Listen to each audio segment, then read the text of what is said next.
esteja escondida no Senhor, ó Pai, em nome de Jesus, amém. Amém, obrigado, pastor. É bom quando um amigo ora pela gente. Posso contar uma história? Não, melhor não, deixa eu pregar logo, vai. Aí, aí quando você quiser muito que eu diga, você faz a... Obrigado, gente, assim fica tudo mais fácil. Uma vez chamaram o meu pastor para pregar num evento de uma igreja bem tradicional. E aí, como ele não podia ir, eu fui representando. Uma igreja com nome de sorveteria já não tem muita credibilidade. Na época eu era presbítero, um presbítero com apelido de animal, menos ainda. E era um culto de mocidade, alguma coisa assim, dos jovens. Culto de jovem, tranquilo. Uma galera se vocês quiserem tirar o pad, pode tirar, viu? Porque senão eu durmo, vocês vão ficar aqui 3 horas comigo falando. Aí começa a chegar gente, começa a chegar os jovens, e os jovens de terno, de sobretudo, e eu maloqueiro desse jeito lá. Eu falei, gente, devia ter me arrumado direito, né? Aí beleza, aí chega a hora do culto, começa, aí as senhorinhas atrás falam, nossa, ministro da palavra, foca, igreja Bola de Neve, meu Deus do céu, Deus tenha misericórdia. A hora que o pastor me chamou, porque ele não sabia onde eu estava no meio do povo, a hora que ele me viu, sabe mulher com inveja? Coisa que não acontece aqui assim. Quando mede assim você, ele me mediu de um jeito que eu falei, meu Deus, cara, eu já sabia que eu não estava bem vestido, mas a encarada do pastor me deu uma vergonha. Aí ele foi orar por mim antes da mensagem. Aí ele colocou a mão em mim e começou a orar, parecia que ele achava que eu estava endemoniado. Eu comecei o culto pedindo perdão. Então quando um amigo ora por nós, é tão confortante, é um alívio tão grande. E queridos, eu me sinto super honrado, obrigado ali vocês me perdoem a intimidade, por mais que haja essa formalidade protocolar entre pastores de chamar o pastor Alexandre, a gente é tão íntimo que às vezes, num momento como esse não sabe nem como é que a gente se trata. Mas obrigado pela honra de ter me chamado. Eu já sou um admirador seu já faz tempo.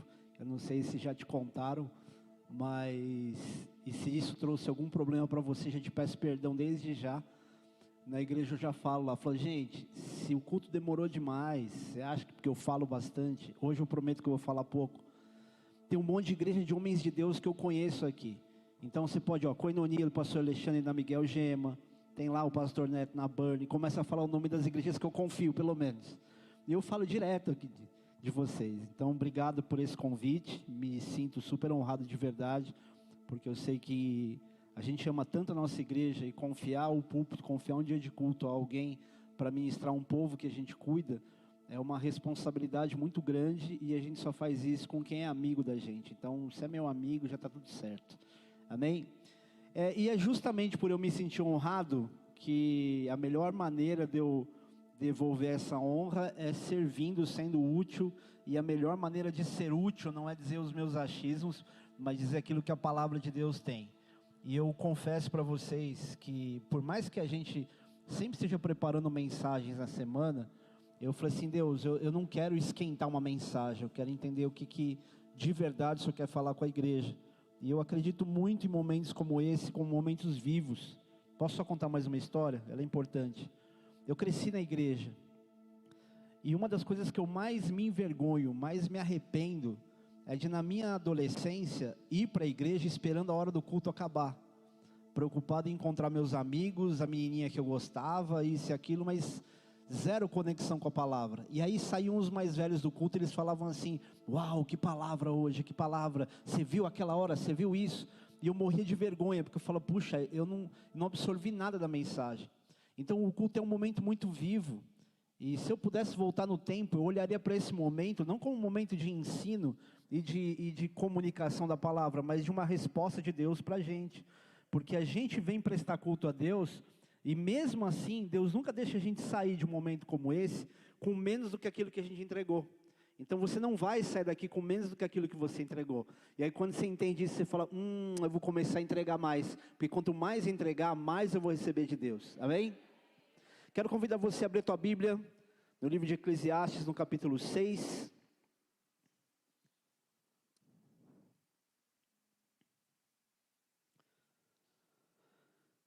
Gente, às vezes eu leio rápido, mas porque eu explico depois. Então, se eu ler muito rápido, não repara, tá? Diz a palavra de Deus: há um mal que vive debaixo do sol e que pesa sobre os homens. O homem é quem Deus conferiu riquezas, bens e honra, e nada lhe falta de tudo quanto a sua alma deseja. Mas Deus não lhe concede que disso coma. Antes o estranho come. Também isto é vaidade e grave aflição. Se alguém gerar 100 filhos e viver muitos anos até a avançada idade, e se a sua alma não se fartar do bem, e além disso não tiver sepultura, digo que um aborto é mais feliz do que ele. Pois debalde vem um aborto, e em trevas se vai, e de trevas se cobre o seu nome. Não viu o sol, nada conhece. Todavia tem mais descanso do que o outro. Ainda que aquele vivesse duas vezes 1000 anos mais sobre o tolo, ou o pobre que sabe andar perante os vivos, melhor é a vista dos olhos do que o andar ocioso da cobiça. Também isto é vaidade e correr atrás do vento. Não é de se estranhar que a pessoa que intitulam como autor desse texto foi o segundo rei mais inteligente da terra. O primeiro a gente sabe qual é, né? Quem era? Jesus, né? Esse texto, em suma, ele diz o seguinte: que para algumas pessoas, Deus dá de fato muita riqueza, Deus dá honra e tudo aquilo que a pessoa deseja, e dá oportunidade para a pessoa poder usufruir disso. Só que, na verdade, as pessoas não usufruem, elas morrem e outro acaba usufruindo da vida dela, das conquistas dela. Ele diz que um homem pode ter 100 filhos, viver muitos anos, só que se ele não encontrar, outras traduções desse mesmo texto vão dizer isso, se ele não encontrar satisfação na vida, se ele não viver a vida dele com gratidão, com satisfação, e não tiver nem mesmo um enterro digno, em outras traduções usa uma expressão pesada aqui, diz que seria melhor que ele tivesse nascido morto. Esse texto fala, na nossa tradução aqui, sobre ser um aborto seria mais feliz. É pesadíssimo. Então está dizendo que a pessoa que conquista muita coisa e não usufrui dela, era melhor que ele tivesse sido abortado. Eu não sei se já parou para refletir nisso, mas é mais ou menos o que a gente vive quando está sempre preocupado com aquilo que a gente espera que Deus resolva na nossa vida. Quando a gente não usufrui daquilo que a gente já tem. E ele termina dizendo algo do tipo: aproveite o que você tem, ao invés de desejar aquilo que você não tem. Querer cada vez mais não faz sentido, e é como correr atrás do vento. Eu não sei se na tua vida, ao longo da tua vida, você tem se sentido um pouco ingrato ou insatisfeito com Deus. Eu confesso para você, mesmo crescendo na igreja, eu vivi muitas ingratidões com Deus. De muita coisa que eu queria que Deus fizesse e resolvesse na minha vida, e só depois, lá na frente, eu entendi o porquê que Deus não me deu aquilo. Eu lembro que eu trabalhei num banco durante 7 anos, e nesse banco, eu fazia hora extra e não recebia hora extra. E aí, todo mundo que saiu desse banco, os mais velhos vão lembrar que banco é esse. Quem já ouviu falar no Banco Rural? Não parecia banco, mas era aquele do escândalo do PC Farias, as contas fantasmas, só os mais dinossauros vão saber. Eu lembro que todo mundo processou o banco por hora extra, alguns ganharam em primeira instância, eu era para ganhar em primeira instância, demorei 5 anos. Só que durante esses 5 anos eu fiquei me perguntando, por que eu fui um dos únicos que não consegui receber direito a minha rescisão logo no começo? E aí eu olho para a quantidade de planos que eu estava fazendo com aquele dinheiro, e eu percebi quanta coisa errada, com a melhor das intenções, mas coisas erradas eu ia fazer, eu ia decidir viver. E aí Deus fecha as portas, a gente não reconhece isso, a gente não vê Deus nas portas fechadas e passa a vida se lamentando e reclamando, ao invés de usufruir daquilo que a gente já tem. E querido, quando eu olho para esse texto, essa expressão de usufruir daquilo que você tem e não desejar o que você não tem, vem diversas histórias bíblicas na minha mente. Você olha para Adão e Eva, que tinham tudo no jardim do Éden, mas quiseram aquilo que Deus não queria dar para eles. Você olha para Davi, com a quantidade de mulheres que ele poderia ali usufruir de uma vida com elas, quis logo a mulher de Urias. e diversas outras questões de pessoas que não sabiam usufruir daquilo que tinha. Sabe como eu chamo isso? Não usufruir daquilo que você tem, talvez não faça sentido agora, mas você vai conseguir entender. Não usufruir daquilo que você tem, na verdade, é o desprezo pela prosperidade. Quando você não reconhece que aquilo que Deus já te deu, é o que de melhor você tem, é o que de melhor você precisa, é o essencial para você, você está desprezando a prosperidade que Deus quer colocar nas suas mãos, através da falta desse usufruto. E ingratidão, querido, é pior do que a vingança. E a gente, quando não usufrui e vive como ingrato, está sendo pior do que aquele que se vinga. Já parou para pensar nisso? Porque a vingança, você paga com mal o mal que você recebeu. Agora, a ingratidão, você paga com mal o bem que você recebeu. E Deus está fazendo isso constantemente com a gente. Esse texto, o próprio Salomão mostra essa questão. Eu não sei se você já parou para pensar no que é esse desprezo da prosperidade. Mas ninguém prospera. Gente, isso é um segredo, segredo não, porque senão não podia contar, né? Isso é uma revelação de Deus. Prosperidade não é receber algo externo. Ninguém prospera porque recebeu herança. Ninguém prospera porque recebeu algo de alguém. Ninguém prospera porque ganhou o BBB. Você pode olhar diversas histórias. Quantas pessoas ganham grana em prêmio, ganham premiações altas em programas de televisão e está todo mundo sem grana nenhuma. Eu lembro daquele cara, Domini, se não me engano, passou várias. O que adianta ganhar tanto dinheiro, no fim das contas, assim, se você não tem a mentalidade de saber administrar isso? E muitas vezes a pessoa que recebe algo externo, ao invés dela prosperar, ela regride.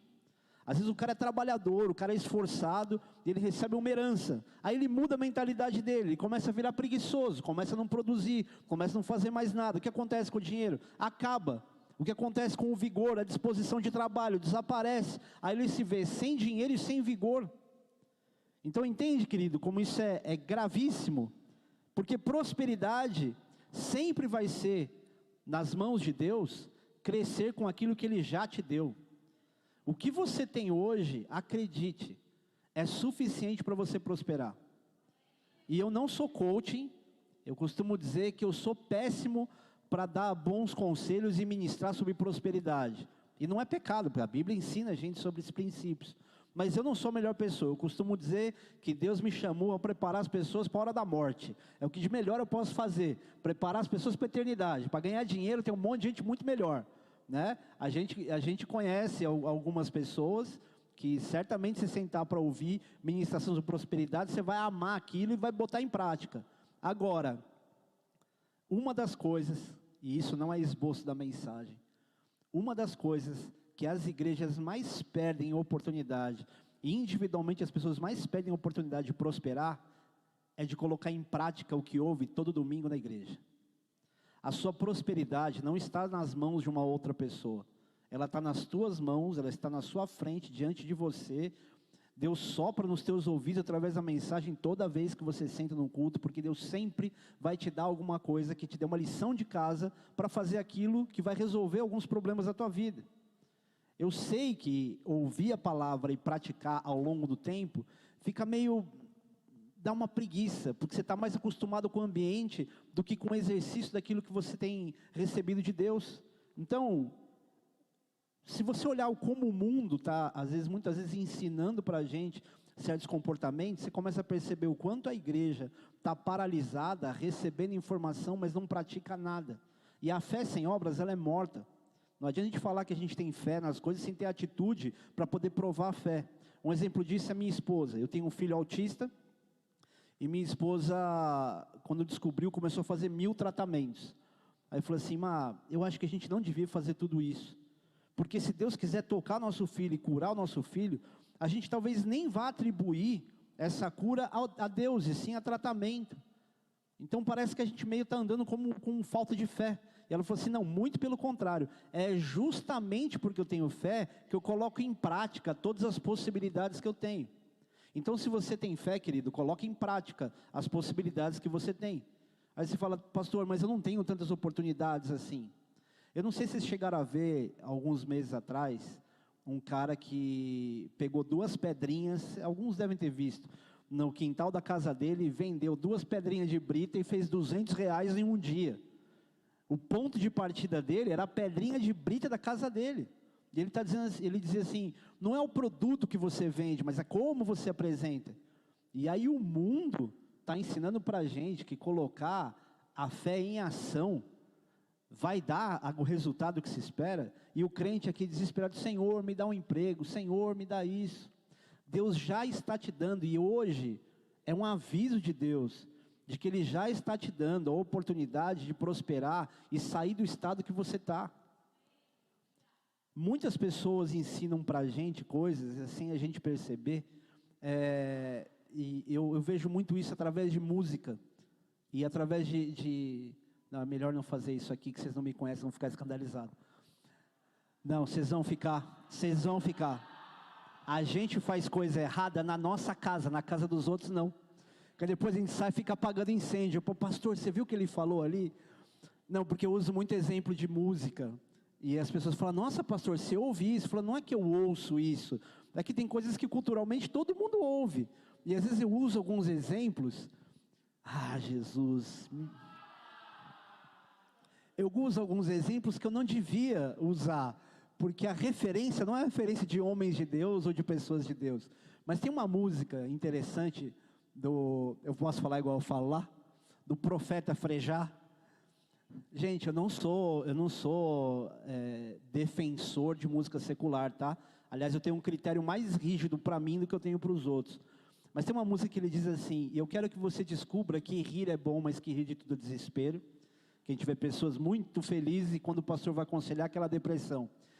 E ele diz uma parte também dessa música, diz o seguinte, e desejo que você tenha dinheiro, que você ganhe dinheiro, pois é preciso viver também, mas que você diga a ele, pelo menos uma vez, quem é mesmo o dono de quem. E aí a gente vê o povo de Deus sem dominar as riquezas e querendo ser dominado por elas. Querendo adorar Mamon e prosperar ao mesmo tempo. Não tem como isso acontecer, amém? Agora, para isso acontecer, para essa prosperidade nos alcançar, e calma, porque eu estou só amaciando a carne, estou falando de prosperidade, mas a parte pesada vem depois. A primeira coisa que a gente precisa entender é que o que importa não é o que se conquista, a exemplo desse texto, nem o que a gente quer conquistar, ainda que seja para dizer que você vai glorificar a Deus. O mais importante para você passar do estágio do que você talvez esteja vivendo hoje de estagnação para a prosperidade, tem a ver com usufruir daquilo que você tem. E quando você usufrui com essa consciência, você é grato. E o que a Bíblia ensina sobre gratidão? E eu não vou pregar sobre isso. É que toda vez que houve alguma expressão de gratidão, houve algo sobrenatural. Se você olhar para Jesus, eu não sei se você já pensou nisso, mas quando você olha para Jesus, para a história dele ressuscitando Lázaro, qual foi a oração poderosa que Jesus fez? Ele não falou, vem dos 4 cantos da terra, vento. Ele não falou nada demais a não ser agradecer a Deus pela oportunidade daquele momento das pessoas verem um milagre. Ele agradece a Deus e na sequência ele manda Lázaro sair. O que a gratidão faz? Ela gera a ressurreição daquilo que morreu. Outra coisa relevantíssima, quando Jesus multiplica os pães, eu não sei se você parou para pensar nisso, eu pensei nisso a vida inteira, eu fiquei pensando, como é que o pão se multiplicava? Será que era que nem tipo os gremlins? Gremlin é só para quem é mais velho mesmo. Você jogava água e pulava um pãozinho? Será que é que nem rabo de lagartixa que você cortava e crescia? Na verdade, teve a ver com uma oração também, ele agradeceu. Ele olhou para os céus, agradeceu e partiu o pão. Ele fez 2 coisas relevantes. Ele teve gratidão e ele compartilhou o que ele tinha. Querido, isso parece uma bobagem, mas é justamente dessas sementes que a gente vive, algo que a gente vive nas igrejas nos dias de hoje. É por causa de sementes, de compartilhar daquilo que você faz, que essa igreja está de porta aberta. É por causa disso que vocês têm pastores, que também naturalmente serão conduzidos, mantidos, amparados pelo corpo, para poder cuidar do corpo, por causa de semente, e a gente é beneficiado, mas a gente não reconhece isso. Eu quero só otimizar mais um tempo, e eu vejo, querido, a igreja usufruindo de muito pouco do que ela tem, Nós somos, historicamente, o povo mais festivo da face da terra. Mas o que a gente está vendo na igreja nesses tempos, nos dias de hoje? Eu estou falando isso, me colocando na condição, eu não, na verdade, porque eu sou muito bom, sou muito perfeito. Brincadeira, mas porque eu chamo a atenção disso das pessoas lá na igreja. A gente tem pessoas jovens, a gente tem liberdade, a gente tem um monte de coisa, está num país livre, e a nossa adoração, muitas vezes parece uma oração de alimento de depressão.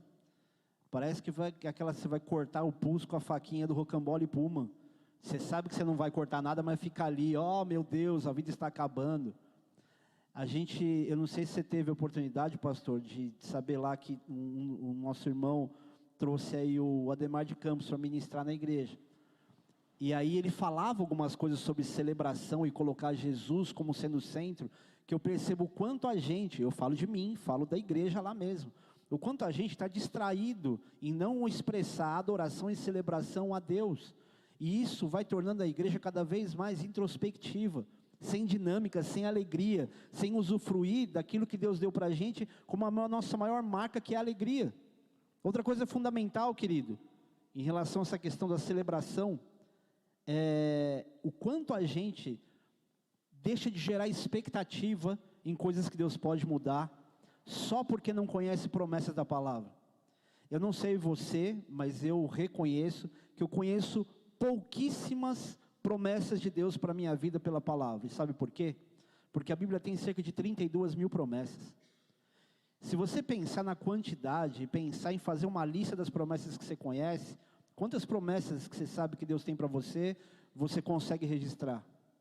Se você conseguir registrar 50, você já vai pensar muito, já vai ter muita informação. Só que a gente nem conhece promessa. Como é que a Bíblia vai dar para a gente, ou o próprio Deus vai dar para a gente esperança de alguma coisa? Como é que Ele pode trazer à nossa memória aquilo que pode nos dar esperança, se a gente não conhece aquilo que dá esperança? A palavra de Deus diz em Jeremias, capítulo 29, que Deus é que sabe que pensamentos Ele tem a nosso respeito, né? Pensamentos de paz e não de mal, para dar o quê? O fim que a gente deseja. Então, peraí, Deus está dizendo que Ele sabe o que Ele pensa. São coisas boas, não são coisas ruins, para dar aquilo que a gente quer. Aí eu te pergunto, você sabe o que você quer? Eu não sei como é que você ora, mas eu tenho vergonha das minhas orações. Porque tem hora que eu começo a orar e pedir uma coisa que eu acho super fundamental. Aí sabe aquelas orações que você faz, que você fica com gosto de guarda-chuva na boca? Que você fala, não era para eu estar orando isso.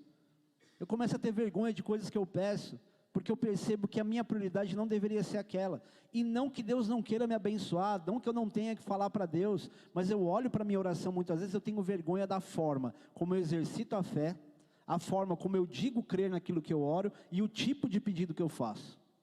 E por que a gente não prospera? A palavra de Deus diz que a gente pede e não recebe porque pede mal, para vos deleitar em vossos próprios prazeres. Não é que Deus não quer te dar prazer, mas tem coisa que você só pede baseado na tua satisfação.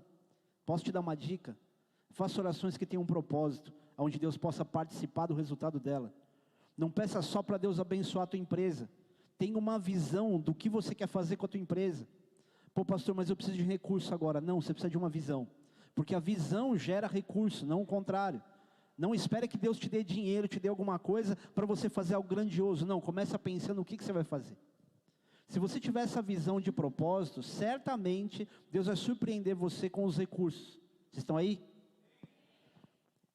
E essa expectativa que é gerada, um dos exemplos que eu mais gosto na palavra de Deus, é o exemplo de Jabes. Para quem não conhece a história de Jabes, está lá em 1 Crônicas, capítulo 4, e eu vou ler do versículo 8 a 11, eu não sei se você vai pegar aqui o detalhe. Pastor, deixa eu só ver a hora, que eu não quero terminar tarde. E o pior não é isso, o meu iPad, ele está no horário adiantado de verão. Então, se eu me basear nesse aqui, vocês ficam aqui até semana que vem. Prometo mais alguns minutinhos, a gente já termina. Capítulo 4, versículo de 8 a 11, diz o seguinte: Cós gerou a Anube e a Zobeba, e foi pai das famílias de Arael, filho de Arum. Um monte de nome bom para você colocar no teu filho.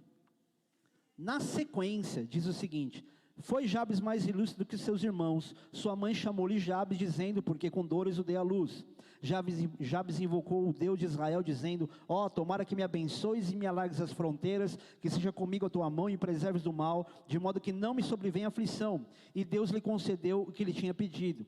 Quelube, irmão de Suá, gerou a Meir, este é o pai de Estom. Você consegue entender que esse texto está no meio de uma genealogia? Parece que nem combina, não faz sentido, que você tem alguns versículos no meio desse texto. Se você pegar o capítulo inteiro, você vai ver a lista gigante de genealogia. Daqui a pouco Deus interrompe essa genealogia para colocar a história de Jabes. E ele fala, foi Jabes mais ilustre que seus irmãos.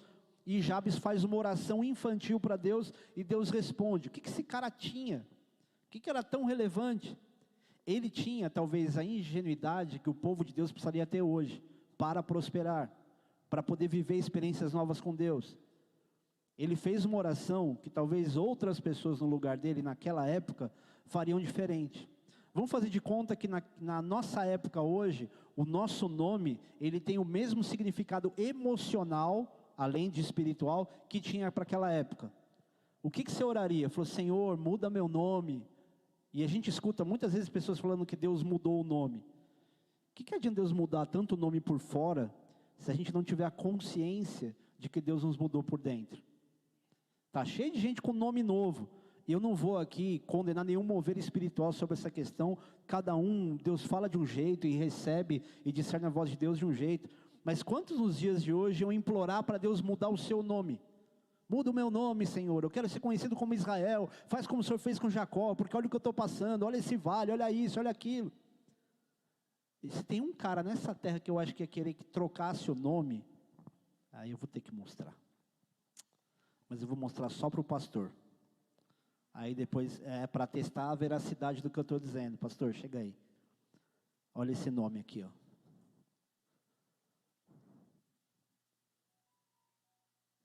Não dá nem para ler, né? Quer que eu fale?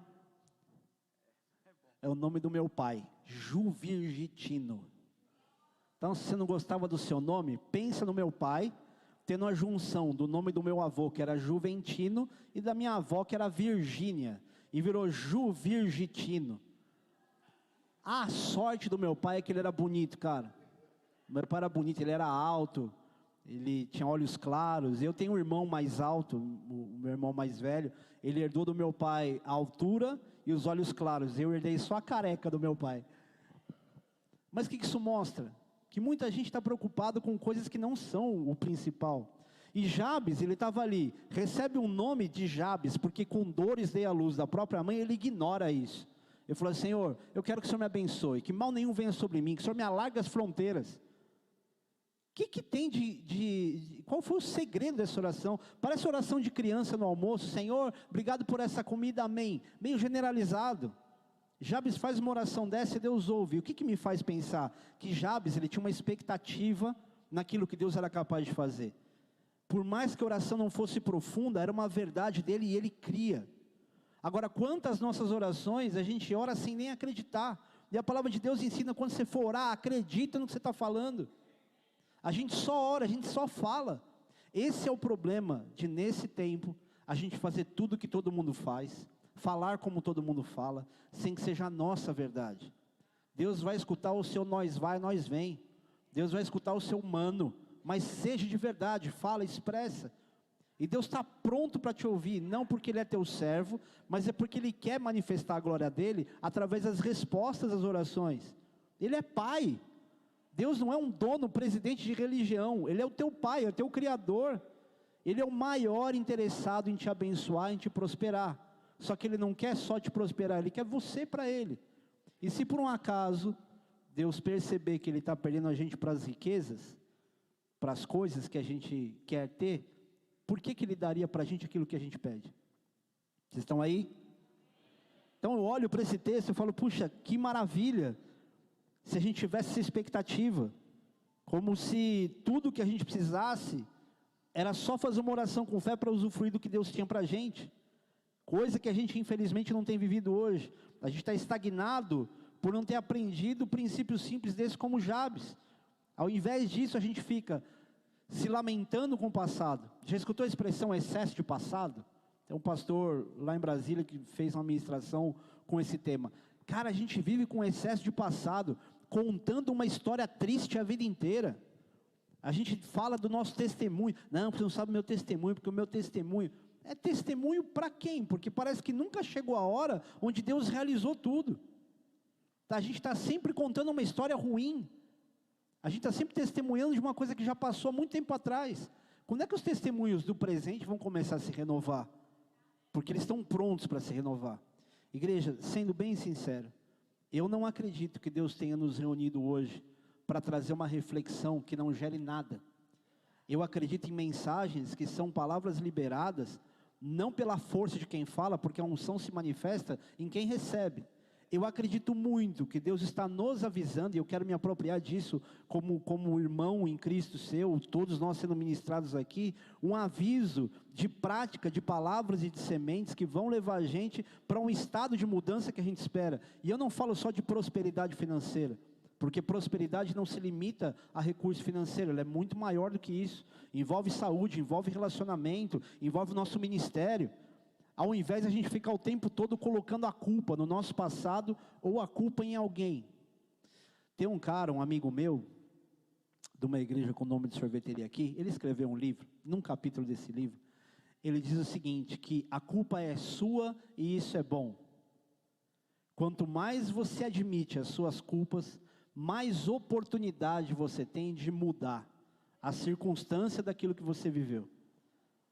Enquanto a gente o tempo todo está terceirizando as nossas culpas para os outros, ou tentando encontrar culpados, a gente perde a oportunidade de tomar de volta a situação e administrar da maneira certa. Porque se alguém é sempre o culpado de alguma coisa ruim que aconteceu com você, a tua vida não está nas mãos nem de Deus e nas suas decisões, está sempre na mão do outro. Então encontrar culpados é dizer, você que está resolvendo minha vida, eu não estou gostando, mas você que está resolvendo. Ao invés de tomar tudo isso nas mãos, se arrepender, pedir perdão ao Senhor e dizer, Deus, conserte essa bobagem que eu fiz. Porque o Senhor é o maior interessado em restaurar as bobagens que a gente faz, desde que a gente se arrependa, desde que haja conserto. Vou contar um exemplo pessoal. O meu pai era um homem de Deus. Ele era um diácono da igreja. É naquela época que as igrejas elas não tinham plano de carreira. A pessoa podia ser diácono a vida inteira e estava tudo certo. E o meu pai, ele traiu a minha mãe. Ele traiu a minha mãe uma vez. E eu nasci. Eu falei, pastor, mas como assim? Traiu a sua mãe, não é sua mãe? Eu fui enxertado nessa família. A minha mãe, que para mim é minha mãe, ela me criou. O meu pai tinha pulado a cerca, eu já tinha 2 irmãos mais velhos. Ele teve uma situação extraconjugal com a minha mãe biológica. E eu fui desmamado da minha mãe biológica e enxertado na família que já existia. Minha mãe era muito nova na época, não tinha condição nenhuma, era solteira, meu pai já tinha uma família. Agora imagina a vergonha do meu pai. O meu pai sendo, na época, eu não sei se ele ainda era sargento da cavalaria do exército, depois ele fez faculdade, virou advogado, cresceu, prosperou financeiramente. Mas imagina a vergonha dele diante da igreja e da família. Trazer o menino ali, que é fruto de um adultério, para ser enxertado na família. E a minha mãe que me criou, que para mim é minha mãe, ela criou a própria traição. Tem noção? Então não é que ela perdoou uma traição, ela via traição todos os dias. Tinha tudo para dar errado, concorda? Eu tenho 2 irmãos mais velhos. E na verdade quem tem maior afinidade, intimidade, liberdade, apego com a minha mãe, que me criou mais que a minha mãe, sou eu. A traição. Olha o que o conserto, olha o que o perdão é capaz de fazer. Olha o que a atitude de se consertar, de restaurar é capaz de fazer.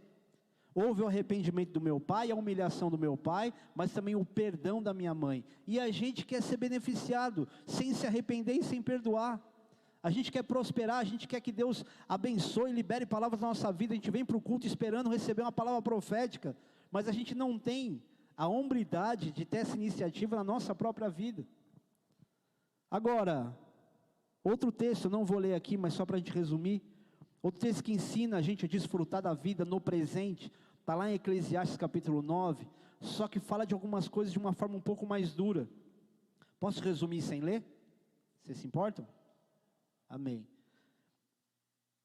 esse texto diz que embora as ações do justo e dos sábios estejam nas mãos de Deus, ninguém sabe o resultado delas. E ele continua dizendo que todo mundo tem o mesmo destino, que o coração das pessoas está cheio de maldade, elas seguem seu próprio caminho de loucura, mas não tem nada diante delas a não ser a morte, porque só tem esperança para quem está vivo. E como dizem naquele ditado, melhor um cão vivo do que um leão morto. E que os vivos, pelo menos eles sabem que eles vão morrer, e os mortos não sabem nada, e não tem recompensa para receber, e eles caem no esquecimento. Posso te falar uma coisa triste, que eu tenho chegado à conclusão nesse tempo? A gente, quando perde pessoas que a gente ama, muitas vezes você fala, nunca vou te esquecer, nunca vou te esquecer. O tempo passa e a tua vida segue, e você percebe que em diversos momentos você esqueceu. E eu não estou dizendo que isso seja ruim. Eu estou dizendo que Deus não quer ficar marcando a tua vida com lembrança ruim, com lembrança triste, com saudosismo. Então Deus é o maior interessado em te fazer esquecer de certos problemas. Então não volta lá para pescar certos problemas, porque Deus quer que você seja feliz no presente. Ele não quer que você fique o tempo todo resgatando uma situação que você viveu, passando um sofrimento a vida inteira e contando a tua história triste. Vocês estão aí? E esse texto também diz, viva feliz com a mulher que você ama todos os dias, dessa vida sem sentido. Outras traduções dizem, dessa vida fugaz que Deus te deu, porque essa é a recompensa que você vai ter pelo teu esforço nesse mundo. E tudo que você tiver que fazer, faz bem feito, porque quando você for enterrado, não vai ter mais trabalho, nem plano, nem conhecimento, nem sabedoria. Ou seja, a hora de fazer alguma coisa é agora. A hora de expressar amor para quem você ama é agora. A hora de reagir é agora. E eu não estou aqui, querido, dizendo para você que você tem que ser um super-homem, uma super-mulher, cheio de uma fé emocional que te faça reagir. Não é uma fé como um jogador e um atacante e um zagueiro dividindo uma bola. É uma fé mansa, é uma fé tranquila, é uma fé que te ensina a descansar, é uma fé que te ensina a ver um cenário todo desfavorável e entender, Deus é justo, Deus não está brincando com as minhas emoções, Deus não está aqui me chacoalhando para fazer de mim um derrotado, porque a palavra de Deus tem promessas de que Deus quer me abençoar. Vocês estão aí? E ninguém é capaz de prever quando virão os dias difíceis, porque as pessoas podem cair em desgraça de um tempo para outro. Você entende que desgraça não é palavrão, né? A Bíblia também fala disso, nessa tradução, desgraça no sentido de você não ter a graça. Por quê? Porque tudo depende de você estar no lugar certo e na hora certa. E às vezes você pode ser a pessoa certa no lugar errado. Eu tive em Brasília por 8 anos, eu sou de São Paulo, fui enviado para Brasília, plantei as igrejas do Centro-Oeste, Brasília, Anápolis, Goiânia, eu cuidava da região. Mas eu não sou um apóstolo, eu não tenho nem o comportamento de um apóstolo, eu sou pastor. E não que isso me descredibilize de alguma forma, mas eu não tenho essa habilidade de gestão.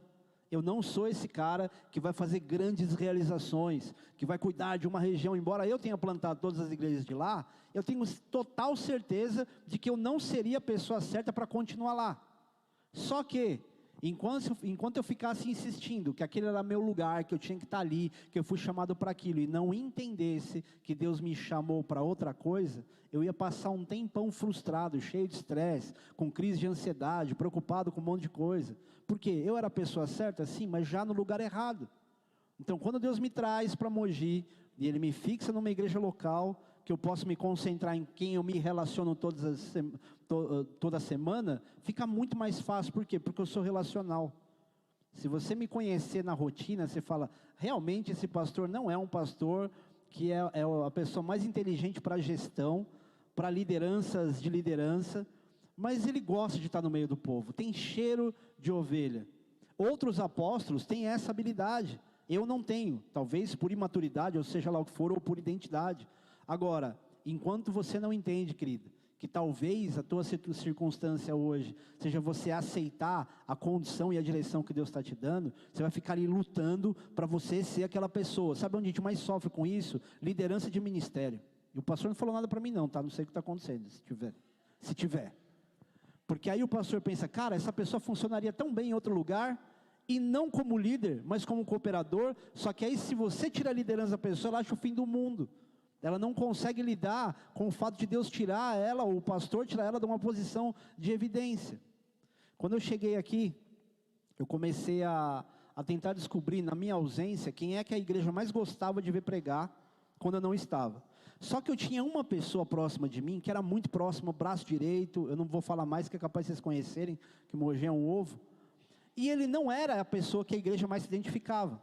Então eu comecei a não chamá-lo mais para me substituir nos cultos principais. E ele ficou muito chateado comigo. Aí eu falei assim: fulano, deixa eu te explicar uma coisa.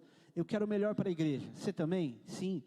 Eles se identificam com tal pessoa. Eu prefiro que eles tenham essa afinidade. Eu não posso te dar chance só porque você acha que você merece. Porque você está aqui e é meu braço. Isso é meu braço direito. Mas quando se fala de culto, quando você fala de ministração, se eles preferem esse cara, é esse cara que vai pregar. Até eu prefiro esse cara do que eu pregando. Como é que você vai achar ruim? Ficou de bico por um tempo, até que entendeu que existem coisas, querido, que Deus quer tirar das suas mãos, para te dar autonomia para outras coisas melhores. Eu entendo que muitas vezes uma igreja passa por remanejamentos, mas uma das coisas mais difíceis de fazer remanejamento na igreja, é que o pastor tem que convencer a ovelha, de que a decisão que ele está tomando é uma decisão assertiva, sem que a ovelha se sinta tão ferida. E nessa obra, não dá tempo de explicar tudo, porque nós não estamos falando do bem-estar da igreja, estamos falando da velocidade com que pessoas precisam ser salvas. E para estar no lugar certo, na hora certa, o que a gente tem que fazer? Vou te dar uma dica simples. Cumpra a ordem mais próxima que Deus te deu. Qual foi a ordem mais próxima que você recebeu de Jesus? Você lembra? Se você não lembra da última mais próxima, então lembra da primeira. A primeira e mais simples, está lá em Mateus 28, versículo 19, que diz: ide, portanto, fazei discípulos de todas as nações, batizando-os em nome do Pai, do Filho e do Espírito Santo. Esse ide, vocês já devem ter ouvido isso, não é uma novidade. Quando você fala do grego, e a raiz das palavras no grego, elas têm uma conotação de ato contínuo, de continuidade. Elas não têm a mesma interpretação temporal que a gente coloca. Então, para a gente, ide parece um imperativo, ide, ou seja, para tudo que você está fazendo e vai pregar o evangelho. Mas eu tinha patrocinadores que me bancavam todo ano, eu ficava um mês na Europa, cada semana num país. Era coisa, eu por ele por 20 anos, ele era budista. A gente viajou junto para a Europa, para a África do Sul. Ele era o primeiro profissional que eu tive contato quando eu ainda era amador, e eu olhava para o cara, eu quase idolatrava o cara. Por 20 anos eu orei por esse cara. Um dia algo aconteceu, não dá para contar a história inteira, é um problema que ele teve no casamento, ele me pede ajuda. Olha que coisa louca, pastora. O cara pede, ele falou assim: por favor, fala com a fulana aqui. Eu não vou falar porque um dia talvez vocês vão conhecer. Fala com a fulana aqui, que era namorada na época, cara, porque ela descobriu tal coisa, eu marquei uma ponta no MSN. Quem lembra da MSN? Só dinossauro. E aí você imagina a mulher conversando com um amigo do cara que traiu, tentando convencê-la a perdoar o cara, e nem casado eles eram. E aí contei uma história, enfim, e falei: vai para a igreja, cara. Ele falou: meu irmão, a única coisa que eu posso te dizer é o que eu vivo, vai para uma igreja. E o cara vai para a igreja, o cara não se firmou, hoje ele não é presbítero, o cara prega no lugar do pastor da igreja dele. Quando eu olho esse cara pregando, meu irmão mandaram uma foto dele se batizando, eu falei: ai Jesus, é demais para mim. Ele pregando, eu falei: é o céu na terra. Agora, isso tem a ver com o que acontecia dentro da igreja? Não, isso tinha a ver com o que acontecia fora. Com o ide enquanto andava de skate, ide enquanto viajava. O que você tem para cumprir o ide é suficiente. Você não precisa de uma grande influência no que você fala. O teu testemunho vai ser suficiente muitas vezes. Eu não lembro quem dizia isso. Evangelize sempre, se precisar use palavras. Era Agostinho? Acho que era, não lembro agora. Enfim, um dos princípios. Agora, beleza, pastor, já entendi que Deus está me enviando para a minha própria vida. Eu não sei se você parou para pensar nisso. Deus não está te enviando para a vida de outro. Ele está te enviando para a tua própria vida, para você viver de verdade. Beleza, mas como é que eu cumpro essa ordem? Com as ferramentas certas. Eu estou quase encerrando. Abra a tua Bíblia em 1 Coríntios capítulo 12.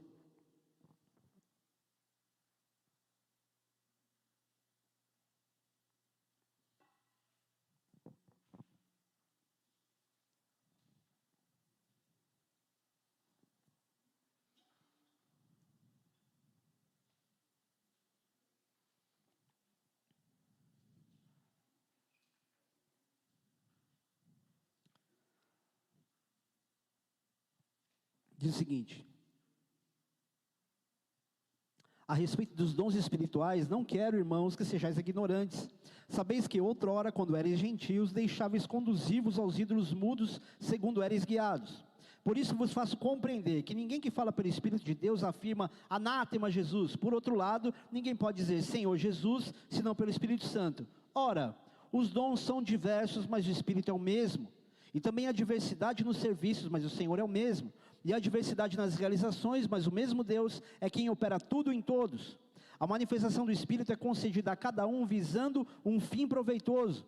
Porque a um é dada mediante o Espírito a palavra de sabedoria, e a outro segundo o mesmo Espírito a palavra do conhecimento, a outro no mesmo Espírito a fé, e a outro no mesmo Espírito dons de curar, a outro operações de milagre, a outro profecia, a outro discernimento de Espírito, a um variedade de línguas, e a outro capacidade para interpretá-las. Mas um só e o mesmo Espírito realiza todas essas coisas, distribuindo-as como lhe apraz a cada um individualmente.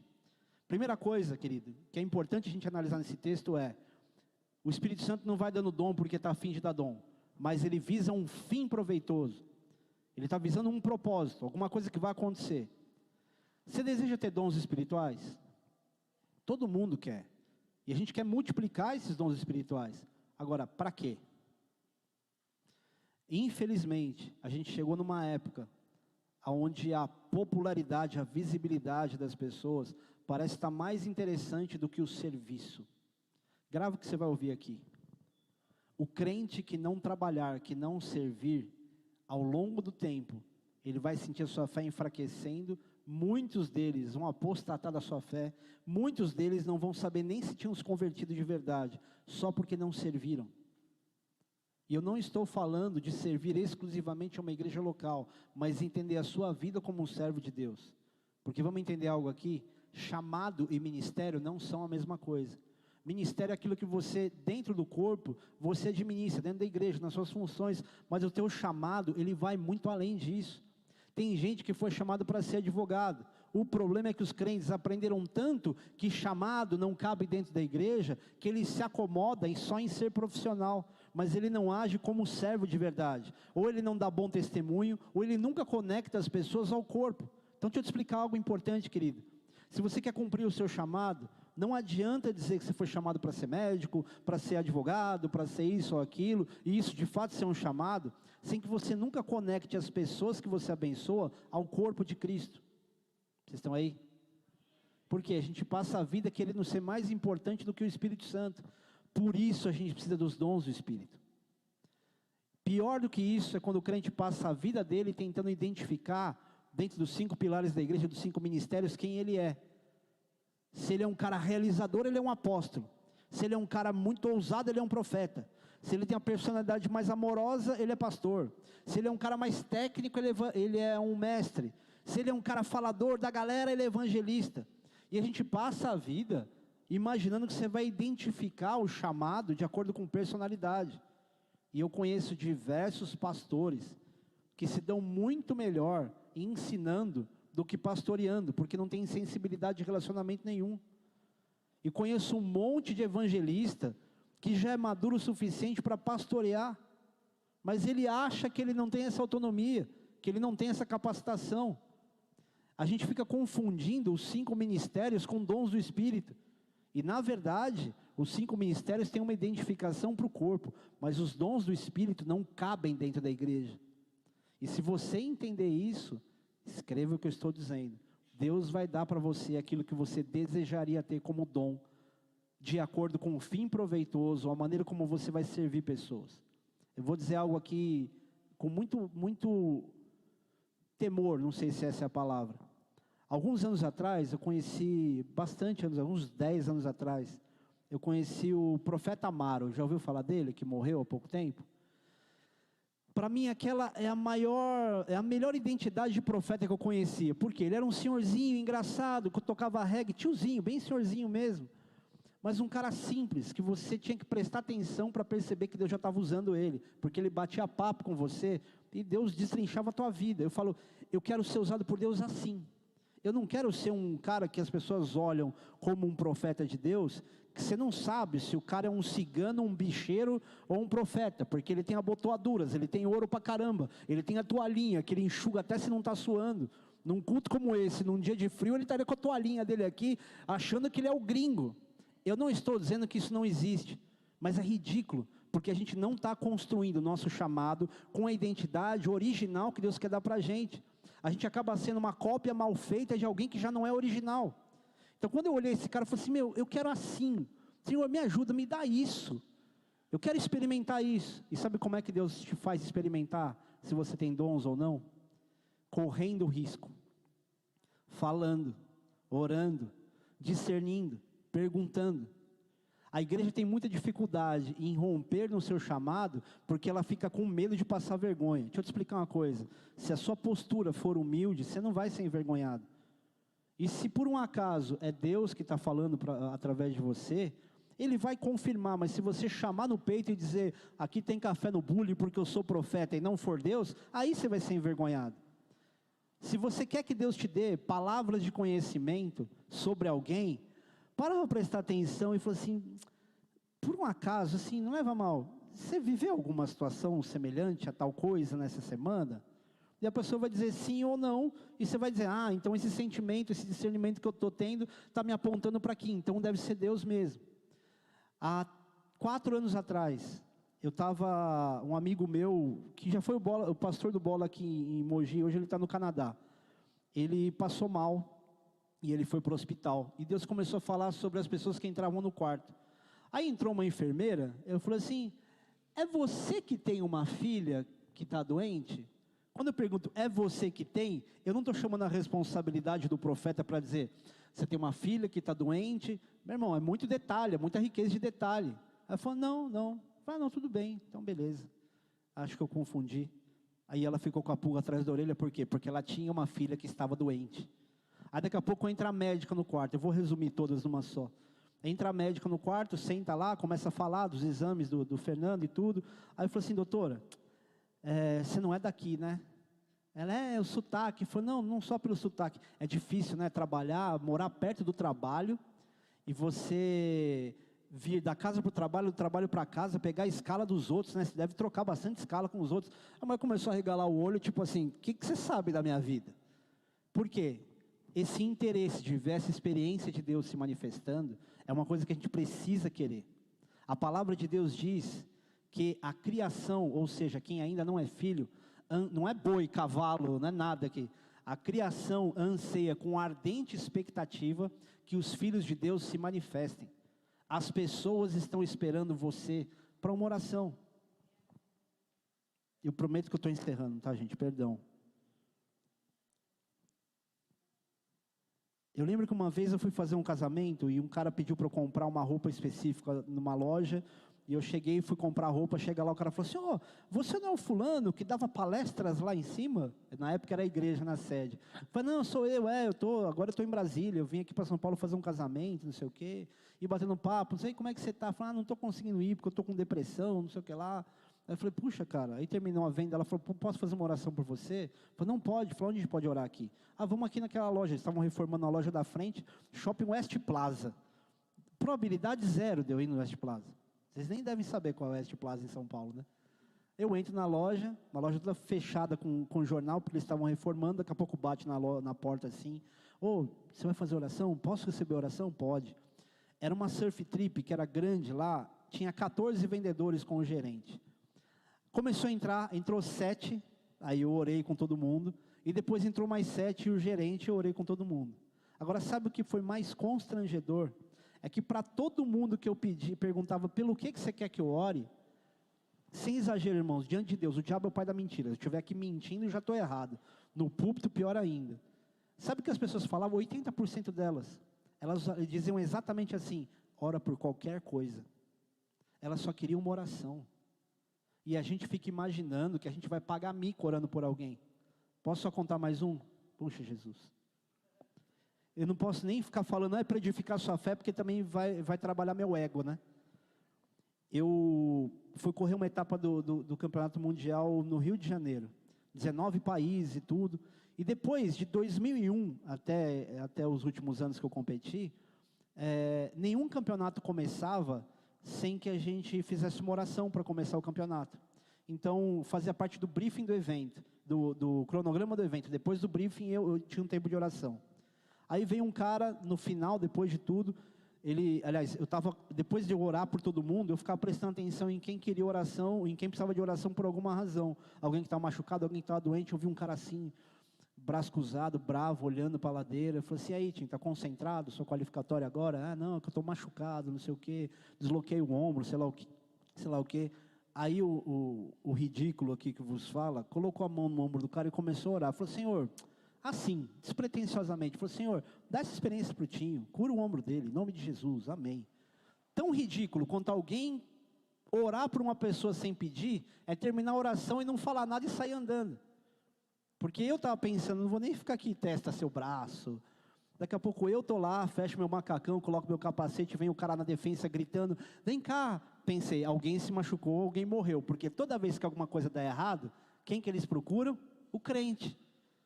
Aí eu chego lá e falo, meu irmão, você fez uma oração, uma prece aqui, cara, não estou sentindo nada. O cara chorando. Eu falei, uau, Jesus é mais legal para mim do que para ele. Ele está recebendo a cura ali, a sensação física, mas espiritualmente, emocionalmente, me enche, me transborda. Agora, sabe por quê, querido, que eu estou te dizendo isso? Porque quando eu descobri que a minha diversão era o início do meu chamado, eu não tinha ideia do quão sério isso ia se tornar. Eu tive 2 amigos, um deles se converteu num campeonato em Ouro Preto, em Minas Gerais, em 2003. Ele via a gente orando, tudo, e eu comecei a encontrar esse cara nas ladeiras onde a gente treinava em São Paulo. Eu falei, tem um cara com adesivo da igreja, da minha igreja, mas não conheço ninguém que faz o que eu faço na igreja. Aí esse cara no fim do culto dava tchau para mim de longe, eu não reconhecia, por quê? Ele tinha cortado os dreads e parou de fumar maconha. 3 dias antes da gente viajar para a Tour da Europa, um cara do Sul vem se hospeda na casa dele, porque os voos saíram de São Paulo, e vão treinar em Alphaville. E esse cara, todo mundo andando, e na estrada fechada, numa área, num loteamento industrial, um pai ensinando um filho a dirigir. E quando ele passa do cantinho do cavalete lá em cima, ele pega esse meu amigo de frente. Faz um V no motor do golzinho, meu amigo morre na hora, não podia nem abrir o macacão para os órgãos não pular para fora. Sabe a única coisa que me veio na mente? Falei, cara, 1 ano atrás ele entregou a vida para Jesus. Pouco tempo depois, a gente numa estrada no bairro de Terra Preta, em Mariporã, a gente estava treinando numa estrada secundária, e um cara naqueles trenós que você desce deitado, chama Street Luge, ele passou reto numa curva, e ele bateu numa boca de lobo, foi espirrado para o meio da estrada, e ele quebrou o fêmur, só que ele ficou com a cabeça, com a parte da inclinação, para a parte da descida da inclinação da estrada. E aquele calor, o cara no asfalto, esperando a ambulância, e eu sentei no chão e coloquei a cabeça dele no meu colo, abri o macacão dele e fiquei abanando ele. Aí ele falou, cara, como é que tá? Tem sangue? Ele falou, não tem sangue. Cara, eu acho que eu quebrei a perna. E ele falava para mim assim, ele falou, malote. Malote é meu apelido no meio do skate. Porque eu fazia umas fitas, fazia uns malotes. Falou, mano, reza por mim aí, que quando você reza nos campeonatos, eu me acalmo. E eu comecei a orar pelo cara, orava, Senhor, acalma o coração dele, que não seja nada sério. Sabe aquela oração de criança, para você deixar o cara mais à vontade? Aí eu terminava de orar e falei assim, meu, reza mais aí, cara. Eu orei umas 10 vezes até a ambulância chegar. À noite, ele teve uma embolia pulmonar, ficou 2 semanas em coma e morreu. A que conclusão eu chego? Deus não quer que eu seja um igrejeiro. Deus quer que eu leve o meu id para a minha vida, e isso vai refletir na igreja de alguma forma. Eu entendi isso, eu falei assim, eu não posso brincar com isso, os caras estão morrendo. Na minha modalidade, você anda mais de 100 km por hora no skate. Você não treina para ganhar campeonato, você treina para não morrer. A hora que caiu minha ficha nisso, eu falei, Deus, eu não posso brincar com isso, eu não posso achar que você não participa das outras áreas da minha vida. Sabe como Deus me mandou para Brasília? Num campeonato, depois de uma oração, uma menina, que era a única menina que competia no meio dos caras, falou assim, vocês não vão abrir uma igreja lá? Eu falei, vou procurar saber e te falo. Quando eu falo com a secretária fala com o meu pastor, ele falou assim, e aí Brasília? Ele falou, Brasília está lá, você não quer ser enviado? Eu falei, eu não, vi todo mundo que foi enviado passar fome, eu não, acabei de casar, estou feliz aqui. Eu falei, então se prepara que na virada do ano eu vou te enviar. O meu chamado dentro de uma igreja, ele não começou no púlpito. Aquilo que eu vivo na comunicação com o povo não começou dentro da igreja. O que você tem para experimentar, inclusive no meio do povo, não pode se limitar ao que você faz aqui, se o pastor ou a pastora estão te vendo ou não. Feche os teus olhos por um instante, eu quero orar por você.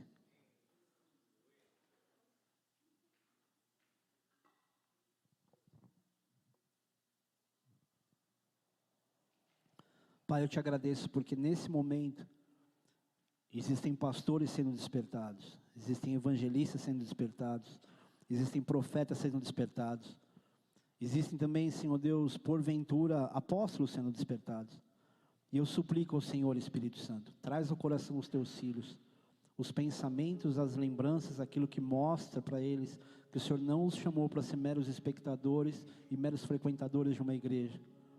A partir desse momento, Senhor Deus, comece a trazer para eles as lembranças de promessas, para que eles nessa hora tenham as confirmações daquilo que o Senhor já falou antes, que eu não seja, Pai, o primeiro a trazer revelações suas, desse chamado, dessa direção, mas que pelo menos, Pai, o Senhor me permita, Senhor, participar daquilo que o Senhor já fez antes, daquilo que o Senhor já falou com os teus filhos antes, em nome de Jesus. Eu te peço que nessa hora, Espírito Santo, o Senhor faça aquilo que eu sou incapaz de fazer.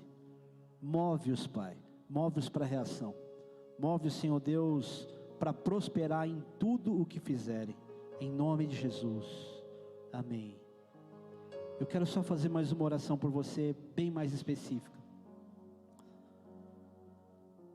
Talvez grande parte de vocês que estão aqui, já foram chamados por Deus, já despertaram para o seu chamado, mas você sente tanto impedimento, tem tanta coisa que parece que está na frente, tem tanta preocupação com a família, preocupação com o recurso, preocupação até com o próprio testemunho. Mas você gostaria tanto de começar a viver algo e você puder, porque quando Deus resolver alguma coisa ali, você não vai conseguir enxergar que Ele resolveu alguma coisa, porque tudo que você vai enxergar é uma vida com problema. Mas você que entende que existe algo que precisava ser rompido por decisão, por uma decisão tua, sobre o teu chamado, sobre você cumprir aquilo que Deus te chamou para ser, para viver, eu quero te convidar a ficar de pé no teu lugar. Eu quero orar por você mais uma vez. Se você entende que você foi chamado por Deus, e você queria romper para viver a realização do teu chamado, do teu ministério, fica de pé. O que você está fazendo agora, ficando de pé, mais do que um ato profético, é uma resposta a um mundo espiritual. Porque se tudo que você viveu foi um bombardeio espiritual até agora para o mundo espiritual você está dando uma resposta daquilo que você quer. Você não está precisando ser forte, você só está mostrando o que você decidiu. Nesse exato momento, os anjos do Senhor estão escrevendo as tuas próximas direções. E o que você vai viver nos próximos dias, à medida que você der passos, e eu não vou dizer nem apenas passos de fé, mas passos de experiência, você vai começar a perceber que Deus está te confirmando tudo isso. Há pessoas aqui que têm autoridade para poder exortar e confrontar pessoas, mas você não se enxerga assim, e Deus vai mostrar para você que você tem uma voz de autoridade, que esses cabelos brancos que você tem, não é só uma ação do tempo, mas é uma credibilidade exterior para quem vai ouvir você falar e exortar. Existem coisas que só você seria capaz de gerar transformação. Então não tenha medo de exercer a autoridade que Deus te deu. Deus vai te dar graça e autoridade. Há pessoas aqui que gostariam de saber os segredos íntimos das pessoas, para que pudesse ter palavras de conhecimento. Comece a exercitar,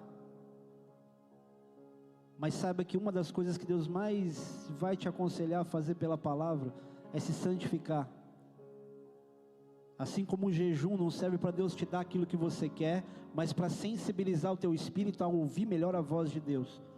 Então se você quer dons espirituais dessa forma, entra num período de consagração, não religiosa, mas uma consagração tua entre você e Deus. Não é o que alguém vai dizer, o quanto você precisa jejuar, o que você precisa fazer, é aquilo que você sabe que você está fazendo além do que você sempre fez. Essa vai ser a tua consagração. E Deus vai começar a usar você para dar conselhos para as pessoas. E vai começar a desvendar a vida de outras pessoas para você com palavras de conhecimento. Outras pessoas aqui, você vai ter as suas palavras honradas, como palavras de profetas foram honrados. Se você olhar para Elias ou até para Eliseu, você vai perceber que muitas das coisas sobrenaturais que eles viveram e aquilo que eles falaram, não foi o que Deus mandou falar, mas Deus honrou aquilo que eles fizeram. E como profeta, Deus vai honrar aquilo que você vai dizer, vai honrar aquilo que você vai fazer. Pai, eu oro pelos meus irmãos te pedindo, que vivam nesse momento uma inquietude, por causa da expectativa, do que creem que o Senhor é capaz de fazer através deles e neles. Mas que eles sejam, Deus, os primeiros alvos dessa graça, dessa experiência de dons espirituais, para que cumpram, Pai, a Tua palavra, para que se submetam à Tua voz através da Tua palavra, mas para que não se contentem em continuar sendo quem tem sido até agora. Que essa noite não seja uma noite de despertamento, porque alguém falou sobre isso, mas porque eles desejaram, Pai, esse despertamento, para que eles não dependam daquilo que qualquer pregador, ou qualquer profeta, ou qualquer servo precise dizer sobre eles, mas hoje, Senhor Deus, eles decidam, Pai, ser os Teus servos prontos a Te ouvir, Te obedecer, e ser instrumentos nas Tuas mãos, para que a unção do Senhor se manifeste através deles, naqueles que o Senhor vai alcançar, Senhor. Em nome de Jesus, Espírito Santo, faz aquilo que eu não sei Te pedir, faz pelos meus irmãos aquilo que eu não sei falar, mas aquilo que nessa hora, Deus, se encontra entre a Tua vontade e o desejo do coração deles nessa hora, em nome de Jesus, amém. Glória a Deus.